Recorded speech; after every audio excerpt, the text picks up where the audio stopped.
한 주간 평안하셨습니까? 예, 참 시간이 빨리 갑니다. 그죠? 주일 지나고 얼마 안 된 것 같은 또 주일입니다. 참 시간이 참 빨리 지나갑니다.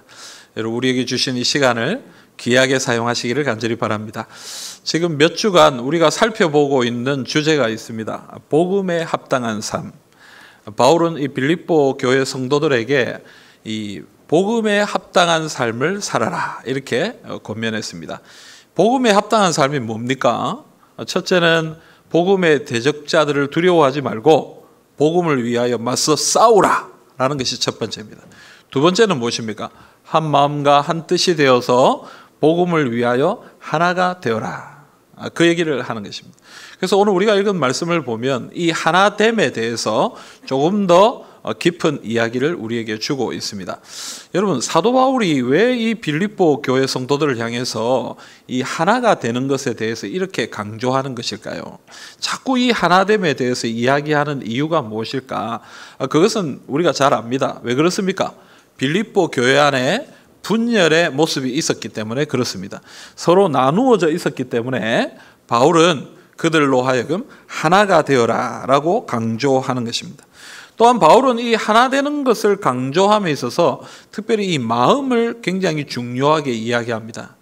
이 하나 된다는 것은 이 외형적으로 조직적으로 우리가 하나 되는 것, 그게 중요한 것이 아니고 우리의 마음이 하나 되는 것, 우리의 마음이 같은 마음을 품고 같은 뜻을 품고 주님 앞에 나아가는 것, 이게 중요하다, 그 얘기를 하고 있습니다. 그래서 지난 2장 2절 우리가 살펴봤던 말씀에 보면 마음을 같이하여, 한 마음을 품어, 이런 단어들이 나옵니다. 마음을 같이 하라는 얘기입니다. 그래서 빌립보서 4장에도 보면요, 이와 똑같은 얘기가 나옵니다. 4장 2절 말씀 우리 같이 한번 읽어볼까요? 2절입니다. 내가 유오디아를 권하고 순두개를 권하노니 주 안에서 같은 마음을 품으라. 아멘. 여러분, 유오디아와 순두개는 어떤 사람입니까? 서로 나뉘어져 있는 사람들입니다. 여성 지도자들인데 서로 나뉘어져서 분열해 있는 그런 사람들인데 그들에게 뭐라고 얘기하는 거예요? 같은 마음을 품으라. 하나가 되라 이 말입니다. 마음을 같이 하라 이렇게 얘기하는 거예요. 자, 그런데 여러분, 이 마음을 같이 한다는 게 참 어렵습니다. 그죠? 마음이 하나 된다는 게 이게 보통 어려운 일이 아닙니다. 왜냐하면 어떤 일을 하나 두고도 어떤 사람은 이런 생각을 하고 어떤 사람은 저런 생각을 하고 생각이 다 다릅니다. 그러니까 그 생각이 하나로 모여진다는 것은 굉장히 어렵죠. 그리고 또 설령 우리 모두가 같은 생각을 한다 할지라도 어떤 사람은 그 일에 대해서 이만큼 생각하는가 하면 어떤 사람은 그 일에 대해서 요만큼 생각하는 거예요. 그래서 같이 만나서 이야기를 해보면 어때요? 마음의 차이가 느껴져요. 나는 이만큼인데 이 사람은 요것밖에 아니구나 하는 느낌이 딱 오면 어떻습니까? 마음이 서운해지는 거예요. 마음이 다르다는 게 느껴지는 것입니다. 그러니까 여러분, 마음이 하나가 된다는 것은 정말 보통 일이 아닙니다. 정말 어려운 일이에요. 그래서 오늘 지금 얘기하는 이 한 마음이 되어라, 이 얘기는 굉장히 어려운 일입니다. 그래서 여러분, 우리가 기도해야 되겠습니다. 하나님, 우리에게 한 마음이 되게 해주십시오. 우리 제3영도교회가 우리 성도들이 한 마음이 되어서 주님 앞에 나아가게 해 주시옵소서. 여러분들 기도하시기를 간절히 바랍니다. 근데 여러분, 오늘 바울은 하나가 되기 위해서 지금 말씀하고 있습니다. 오늘 우리가 읽은 본문 5절 말씀을 우리 같이 한번 읽어보겠습니다. 5절입니다. 너희 안에 이 마음을 품으라. 곧 그리스도 예수의 마음이니. 아멘. 여러분, 우리가 각자 마음을 품어가지고는 하나가 되기가 어려우니까 뭐라고 얘기하는 거예요? 우리 모두가 누구의 마음을 품어라? 그리스도 예수의 마음을 품어라. 우리 모두가 예수의 마음을 가지기 시작하면 그 예수의 마음으로 우리가 하나 될 수 있다라고 그렇게 얘기하는 것입니다. 그러므로 여러분, 오늘 이 자리에 계신 우리 성도님들, 우리가 예수님의 마음을 우리 마음에 품을 수 있기를 간절히 소망합니다. 그래서 오늘 우리가 읽은 이 본문의 말씀을 통해서 예수님의 마음이 어떤 마음인가, 이것에 대해서 함께 생각해 보기를 원합니다. 첫째로, 예수님은 자신을 낮추시고 죽기까지 순종하셨습니다. 예수님은 자신을 낮추시고 죽기까지 순종하셨다라는 거예요. 그러니까 여러분 예수님의 마음을 한마디로 요약하면 뭐라고 얘기할 수 있겠습니까? 겸손한 마음, 낮은 마음 이렇게 얘기할 수 있습니다. 예수님은 자신을 낮추셨습니다. 특별히 오늘 우리가 읽은 본문에 나오는 이 예수님의 낮추심은 무슨 이야기입니까? 성육신, 하나님이신 예수님이 이 땅에 사람의 몸을 입고 오신 이 성육신에 대한 이야기입니다. 여러분 이 성육신은요 삼위일체론과 비교해도 전혀 부족함이 없을 정도로 이해하기가 참 어려운 부분입니다. 그렇지 않아요? 하나님이신 분이 어떻게 사람으로 옵니까? 쉽지가 않은 일. 아니 어떻게 상상도 이해도 안 되는 그런 부분이잖아요. 하나님이신 분이 어떻게 사람의 몸을 입고 이 땅에 오십니까? 이해가 잘 되지 않는 부분입니다. 오늘 이 말씀은 이 성육신에 대해서 이야기하고 있습니다. 오늘 6절 7절 말씀 한번 보실까요? 그는 근본 하나님의 본체시나 하나님과 동등됨을 취할 것으로 여기지 아니하시고 오히려 자기를 비워 종의 형체를 가지사 사람들과 같이 되셨고. 아멘. 아멘. 여러분 예수님은 근본 하나님의 본체시나 이렇게 얘기합니다. 근본 원래 예수님은 하나님의 본체시다. 여기 본체라는 말은 헬라어로 모르페라는 단어인데 이 단어의 뜻은 뭐냐면 본질적으로 가지고 있는 성질과 성격을 얘기하는 것입니다. 그러니까 여러분 원래 본질적으로 가지고 있던 성질, 성격, 속성 이런 것들을 얘기하는 거예요. 그러니까 예수님은 원래 하나님이 가지고 계시는 그런 성질, 그런 성격, 성품, 속성을 가지고 계신 분이다. 이렇게 얘기하는 거예요. 무슨 말입니까, 여러분? 쉽게 얘기해서 예수님은 하나님이시다. 그 말입니다. 하나님의 성격, 속성을 가지고 있으니까 예수님은 하나님이시다. 그 얘기를 하는 거예요. 예수님은 하나님이신데 오늘 방금 읽은 7절에 보면 자기를 비웠다. 이렇게 얘기합니다. 여러분 이 비웠다라는 단어가 참 중요합니다. 이 단어가 무슨 뜻입니까? 우리가 뭐 쉽게 얘기하는 내용의 그런 말들이 있죠. 내 마음을 비웠다. 버린다는 얘기죠. 포기한다. 그 얘기입니다. 그래서 이 비운다라는 말을 가지고 신학자들이 논쟁을 참 많이 합니다. 도대체 예수님이 뭘 버렸단 말인가? 뭐 어디까지 버렸다는 말인가? 그러면 하나님의 속성, 하나님의 어떤 신성을 다 버리고 인간으로만 오셨다는 그 말인가? 뭐 이렇게 생각하는 사람들도 있습니다만은 그러나 이건 잘못된 것입니다. 예수님은 하나님이시고 인간의 몸을 입고 오셨습니다. 그래서 오늘 이 본문에 비웠다라는 말은 뭐냐면요. 하나님으로서 누릴 수 있는 자신의 권위와 영광을 포기하셨다. 이렇게 이해하는 것이 맞겠다 싶습니다.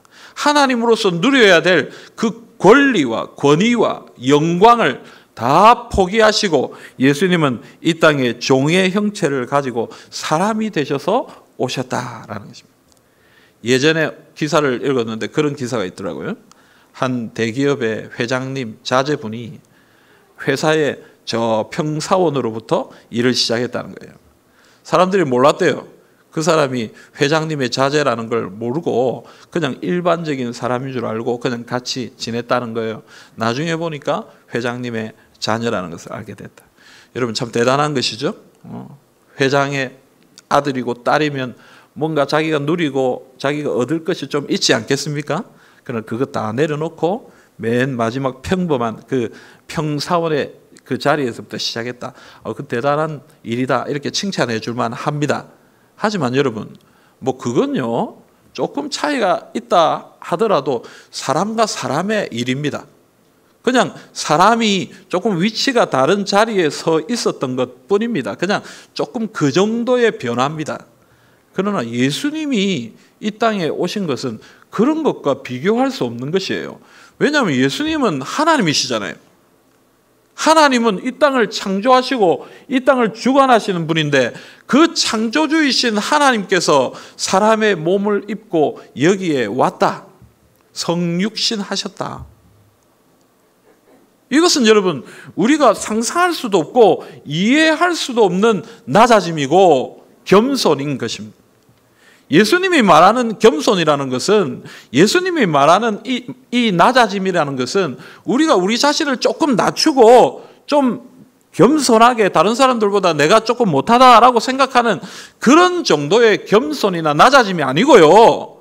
하나님이신 그분이 인간의 몸을 입고 이 땅에 오신 그 정도, 우리가 상상할 수도 없는 그 정도의 낮아짐, 겸손함이다라고 오늘 말씀이 이야기하는 것입니다. 그런데 여러분, 오늘 말씀은요, 거기서도 멈추지 않습니다. 8절 말씀 한번 보실까요? 8절 읽겠습니다. 사람의 모양으로 나타나사 자기를 낮추시고 죽기까지 복종하셨으니 곧 십자가에 죽으심이라. 아멘.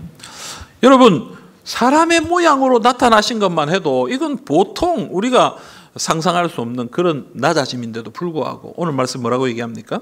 십자가에 죽으셨다. 죽기까지 복종하셨다. 여러분, 이 땅에 사람의 몸을 입고 오셨고 거기에서 멈추는 것이 아니라 십자가, 여러분 십자가 무엇입니까? 그 당시에 가장 흉악한 사람들이 졌던 형벌, 그 형벌의 상징이 십자가입니다. 그러니까 여러분, 그 시대에 가장 악한 사람이 져야만 하는 그 형벌인 십자가를 지고 죽으셨다라고 예수님이 얘기하고 있는 것입니다. 여러분, 예수님의 낮아지심은 하나님이신 그분이 이 땅에 사람의 몸으로 오셨고 거기서 멈춘 것이 아니라 죄인들, 그리고 가장 흉악한 죄인들이 졌던 십자가를 지고 죽기까지 낮아지신 그 낮아짐, 그 겸손, 이것을 우리에게 지금 이야기해 주고 있다라는 것입니다. 여러분, 예수님은 우리에게 이 낮아짐을 이야기하고 있습니다. 기독교는, 성경은 이 낮아짐에 대해서 말하고 있습니다. 그러나 사단은 그렇지 않습니다. 이 세상은 그렇지 않습니다. 사단은 높아짐에 대해서 이야기를 합니다. 이사야 14장 12절부터 14절의 말씀 조금 깁니다만 우리 같이 한번 읽어봅시다. 너 아침의 아들 계명성이여 어찌 그리 하늘에서 떨어졌으며 너 열국을 엎은 자여 어찌 그리 땅에 찍혔는고 내가 내 마음을 이르기를 내가 하늘에 올라 하나님의 뭇별 위에 내 자리를 높이리라. 내가 북극 지폐의 산 위에 앉으리라. 가장 높은 구름에 올라가 지극히 높은 이와 같아지리라 하는도다. 아멘. 여러분, 오늘 이 이사야 14장은 우리가 잘 아는 이 사단, 마귀에 대한 이야기입니다. 여러분, 이 마귀가 어떤 생각을 가지고 있느냐? 오늘 말씀해 보면 뭐라고 얘기했나? 나는 하늘에 올라 하나님의 뭇별 위에 내 자리를 높이리라. 이렇게. 또 14절에는 지극히, 나는 가장 높은 구름에 올라가서 지극히 높은 이와 같아지리라. 이렇게 얘기합니다. 여러분, 사단이 지금 얘기하는 건 뭡니까? 나는 높아질 것이다. 저 하늘 높이까지 올라가서 하늘에 계시는 그 창조주이신 하나님보다도 내가 더 높은 사람이 될 것이다. 내가 더 높은 존재가 될 것이다. 나는 그의 자리보다도 더 높은 자리에 올라갈 것이다 라고 그렇게 얘기한다는, 그게 사단의 마음입니다. 사단은 이 세상에 그것을 가르칩니다. 그래서 세상은 항상 우리에게 높아지라고 얘기합니다. 여러분, 이것이 바로 인간의 교만이죠. 그리고 지난주에도 우리가 살펴봤던 것처럼 이 교만이 바로 뭐라고 그랬습니까? 죄의 본질이다 그랬습니다. 하나님보다 높아지고 하나님과 같은 존재가 되기를 원하는 것, 그게 바로 죄의 본질이다라고 얘기했습니다. 이것이 오늘 이 시대의 마음이고 우리의 마음입니다. 사랑하는 성도 여러분, 오늘 우리 자신을 한번 좀 돌아보기를 원합니다. 여러분은 어떤 마음으로 살아가고 계십니까? 여러분은 낮아지기 위해 살아가고 계십니까? 아니면 높아지기 위해 살아가고 있습니까? 이 세상을 살면서 많은 사람들이 높아지기를 원하며 살아가는 것 같습니다. 교회 안에도 마찬가지예요. 우리 아이들에게 공부 열심히 하라고 그러고, 좋은 대학 가야 된다고 그러고, 좋은 직장에 취업해야 된다고 그러고. 여러분, 그건 잘못된 건 아니에요. 그건 잘못된 건 아닙니다. 좋은 대학 가야죠. 좋은 직장에 가야 됩니다. 성공하고 능력 있는 사람들이 되어야 됩니다. 그러나 목적이 중요한 거 아니겠어요, 여러분? 목적이. 그렇게 해야 할 이유가 뭡니까? 그렇게 우리가 되어야 할 이유가 뭐냐 하는 거예요. 돈 잘 벌고 권세를 가지고 높은 지위에 있고 많은 사람들을 다스리고 인정받고 칭찬받는 그런 사람 되기 위해서 그렇게 하는 것이라면 사단의 이야기에 우리가 속고 있는 거 아닌가? 여러분, 오늘 예수님은 우리에게 낮아지라고 얘기합니다. 여러분, 높아지는 것이 아니라 낮아지라고 얘기하고, 그 낮아짐도 보통의 낮아짐이 아니라 아주 바닥에 엎드리는 낮아짐, 아주 저 마지막 저 밑에까지 내려가기를 원하는 그 낮아짐을 우리에게 이야기하고 있는 것입니다. 사랑하는 성도 여러분, 이 예수님의 말씀을 기억하고 우리도 낮아져야 되겠습니다. 저는 교육자 생활하면서 특별히 부교육자 때 참 곤란한 일들이 여러 가지가 있지만 그 중에 참 사소한 건데 굉장히 곤란한 것 하나가 이런 거예요. 여러분, 성도가 많다 보면요, 성도를 다 몰라요. 성도가 한 몇천 명 되는 그런 교회는 사실 내가 담당하는 교구나 부서의 성도들 말고는 사실 잘 몰라요. 다 알 수가 없어요. 그러나 장로님, 권사님 이런 분들은 교회에 그래도 소수니까 아는데 서리 집사님들은 잘 몰라요. 서리 집사님. 그래서 어떤 때 이렇게 앞에 성도님이 걸어가면은 불러야 되는데 이 집사라 불러야 될지 성도로 불러야 될지 잘 모를 때가 있어요. 그러니까 대충 좀 곤란을 겪지 않기 위해서 집사님으로 부르긴 하는데 어떤 때는 성도라 부르기도 해요. 성도님 이랬는데 어떤 분이 저한테 그렇게 해요. 저 집사입니다. 조금 기분 나빴던 것 같아요. 집사인데 나 왜 집사인데 나 왜 그냥 성도라 불렀나. 여러분, 저는 가장 귀한 이름이 성도라고 생각합니다. 아멘입니까? 목사도 귀하고 우리 장로도 귀하고 권사, 집사 다 귀합니다만은 그러나 하나님의 백성들 이 성도가 제일 중요한 거 아니겠습니까? 근데 여러분, 내가 집사인데 내가 어떤 직분을 가진 사람인데 왜 나를 그렇게 부르냐? 여러분, 거기서부터 우리는 뭘 느낍니까? 내가 가진 어떤 자리, 내가 가진 어떤 권리, 영광, 이것을 지키기를 원하는 마음이 우리에게 있다라는 것을 깨닫게 되는 것입니다. 아주 사소한 것이지만. 여러분, 밥을 먹을 때 있잖아요. 어떻게 음식을 나누어 줘야 될 때가 있잖아요. 배식을 해야 될 때가 있잖아요. 군대에는 이런 얘기가 있습니다. 작전엔 실패해도 배식엔 실패하면 안 된다. 이런 아주 중요한 얘기가 있는데요. 이렇게 음식을 나눠주다 보면 우리가 예의를 아주 중요한 나라니까 어떻게 합니까, 여러분? 어른들부터 이렇게 주잖아요. 근데 주다 보면 순서를 좀 어길 수도 있고 틀릴 수도 있잖아요. 그러면 마음속에 은근히 그런 마음이 생깁니다. 아니, 저 사람보다 내가 형인데, 선배인데, 내가 먼저 받아야 되는데 하는 그런 마음. 여러분, 아주 사소한 것이지만 우리 가운데 뭐가 있는 거예요? 나의 것을 챙기고 내가 높아지기를 원하는 그런 마음들이 존재하고 있다라는 것이 오늘 우리 가운데 보여지는 것입니다. 제가 한 교회 행사에 참석했는데요. 서울의 큰 교회에 세미나를 하는데 참석을 했습니다. 세미나를 하는 중에 중간에 화장실을 가는데요. 사람들이 많이 이렇게 쉬는 시간이니까 나와서 화장실에 가는데, 이 화장실은 사람들이 많이 왔다 갔다 하면 금방금방 지저분해지잖아요. 그러니까 아마 그 교회에서 화장실을 정리정돈하는 사람들, 이 봉사자들을 세운 것 같아요. 근데 남자 화장실이니까 남자분이 서 있는데 가만히 보니까 아주 점잖게 생기고 아주 중후하게 생겼어요. 머리가 희끗희끗하시고 보니까 꽤 멋있게 생기신 분이에요. 근데 그분이 앞치마를 딱 입으시고 화장실이니까 마스크를 딱 쓰시고 사람들이 들어왔다 나갔다 하면은 물기가 있으면 닦기도 하고 좀 지저분한 게 있으면 치우기도 하고 쓰레기도 치우고 이러더라고요. 그래서 제가 가만히 보다가 조금 느낌이 이상해서 나와서 스태프한테 물어봤습니다. 저분들은 누굽니까? 이렇게 물었더니 그분들이 얘기하는 거예요. 우리 교회 장로님들입니다. 우리 교회 장로님들이 이번 세미나에 화장실 청소를 장로님들이 담당하자. 이래가지고 장로님들이 다 입고 나와서 그렇게 섬기고요. 여러분, 제가 그 얘기를 듣는데 참 감동이 됐어요. 여러분, 서울의 큰 교회고 또 거기에서 장로님 정도 세워질 것 같으면 사실은 많은 사람들로부터 존경받고 인정받는 그런 분들 아니겠어요? 그런데 그런 분들이 제일 먼저 사실은 다른 사람들이 하기 힘들어하고 어려워하는 그런 자리에 자기들이 섬기겠다. 자기의 것을 내려놓고 섬기고 있는 모습을 볼 때 이 교회가 왜 이렇게 부흥했나? 하나님이 왜 은혜를 주셨나? 그걸 좀 알겠더라고요. 물론 여러분, 오늘 제가 이 얘기하는 것은 우리 장로님들, 집사님들, 권사님들이 지금부터 가서 화장실 청소해라 그 얘기하는 거 아닙니다. 그렇죠? 무슨 말입니까, 여러분? 우리의 권리와 우리의 영광을 내려놓고 낮아지는 모습이 우리에게 필요하다라는 것입니다. 예수님이 오늘 우리에게 그것을 보여주고 있는 것입니다. 마태복음 20장 28절 말씀 우리 같이 한번 읽겠습니다. 인자가 온 것은 섬김을 받으려 함이 아니라 도리어 섬기려 하고 자기 목숨을 많은 사람의 대속물로 주려 함이니라. 아멘. 여러분, 예수님께서 이 땅에 오신 것은 내가 섬김을 받으려 함이 아니라 어떻게 얘기합니까? 섬기려고 왔다. 그리고 나의 목숨을 많은 사람의 대속물로 주려고 이 땅에 왔다라고 그렇게 얘기하고 있습니다.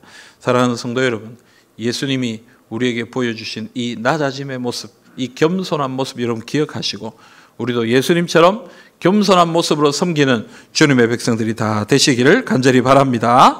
두 번째로 여러분, 하나님께서 예수님을 높이셨습니다.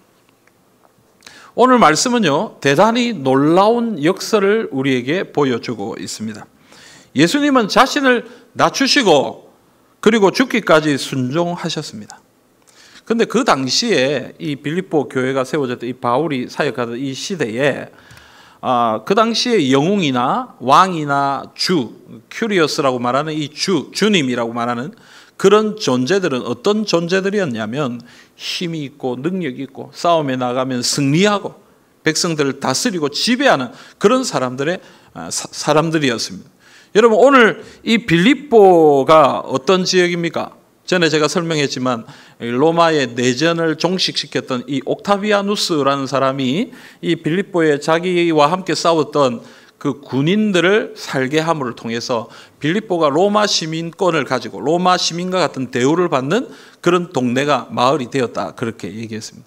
근데 여러분, 이 옥타비아누스라는 사람이 어떤 사람이냐면 로마가 내전으로 아주 복잡하고 힘들었던 그때에 이 로마의 내전을 종식시키고 완전히 끝내버린 사람이고요.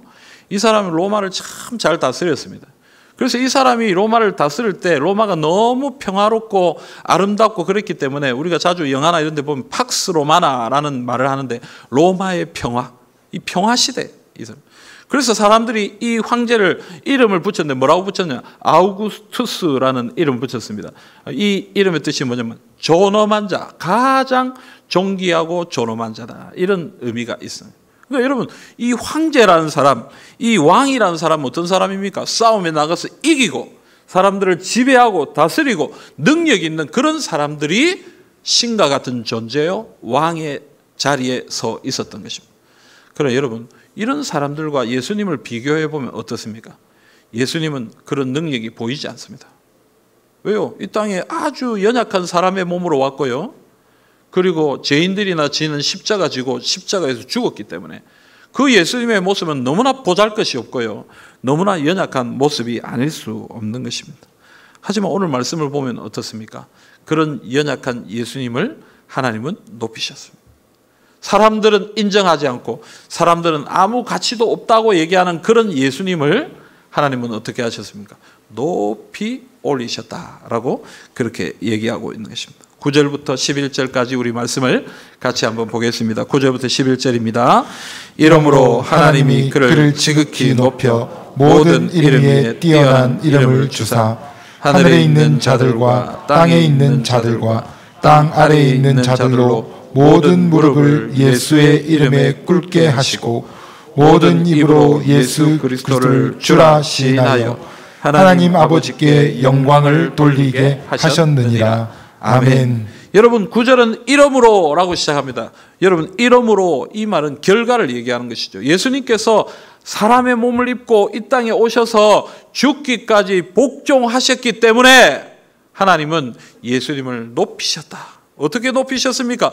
모든 이름 위에 뛰어난 이름을 주시고 모든 사람들의 무릎이 예수님 앞에 무릎 꿇게 하시고 그리고 모든 사람들의 입이 예수님을 주로 시인하도록 하셨습니다.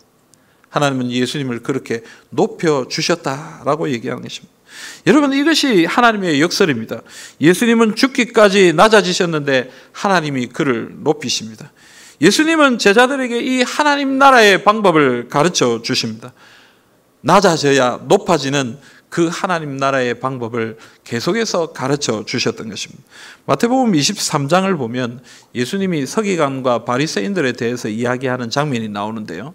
예수님이 이 서기관과 바리새인들에 대해서 뭐라고 얘기하냐면 이 사람들은 잔치에 가면 윗자리에 앉기를 좋아한다.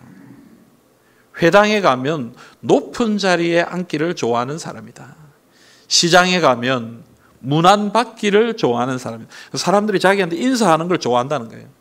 그리고 사람들이 자기를 랍비라고 불러주는 것을 좋아한다. 랍비가 무슨 뜻입니까? 선생님, 선생님하고 불러주는 것을 좋아한다. 우리나라로 말하면 사장님, 그죠? 사장도 아닌데 저도 시장이나 어디 가면 저보고 사장님 그래요. 괜히 기분이 좋더라고요. 여러분, 아무것도 하는 게 없는데 사장님, 그죠? 그렇게 불려지는 것이 행복하고 좋은 사람들이 이 서기관과 바리새인. 그래서 예수님이 그런 사람들을 향해 뭐라고 얘기하시냐? 마태복음 23장 12절 말씀입니다. 우리 같이 한번 읽어봅시다. 마태복음 23장 12절입니다. 누구든지 자기를 높이는 자는 낮아지고 누구든지 자기를 낮추는 자는 높아지리라. 아멘. 여러분, 자기를 높이면 낮아지고 자기를 낮추면 높아진다. 이게 하나님 나라의 방법이다. 이게 하나님의 역설이다 라고 그렇게 얘기하는 것입니다. 여러분, 비슷한 얘기가 누가복음 14장에 나옵니다. 예수님이 바리새인 지도자의 집에 초청을 받아서 가서 떡을 먹고 계셨습니다. 이 장면이 좀 재밌는데요. 예수님이 그 집에 앉아서 떡을 먹으면서 그 안에 사람들이 들어와서 행동하는 모습을 보시는 거예요. 근데 보시는데 가만히 보니까 청함받은 사람들이 다 높은 자리에 앉으려고 하는 거예요. 그 모습을 보시고 예수님이 비유를 하나 들어서 얘기하십니다. 혼인잔치의 비유입니다. 어떤 사람이 혼인잔치에 청함을 받았는데 갔더니 자리가 배설되어 있는 거예요.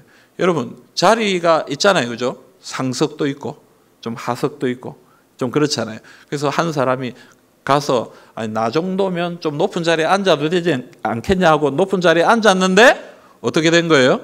주인이 와서 더 높은 사람을 데리고 와서 당신 내려오시오. 당신은 이쪽으로 앉으시고 이 사람 앉으시고. 이렇게 됐다는 거예요. 그런데 예수님이 그 이야기를 하면서 뭐라고 얘기하냐면 차라리 마지막 자리, 낮은 자리에 앉아라.